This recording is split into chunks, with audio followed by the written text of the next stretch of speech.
माऊली आम्हावर राहो तुझी कृपा सावली तुझा बाप तुझा बंधू तुझा माऊली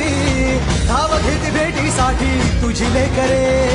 तुझ्या पायी ठेवून माथा एक मागणे ह्याची दान देगा देवा तुझा विसर न भावा तुझा विसर न भावा आस तुझ्या दर्शनाची लागली जीवाला विसर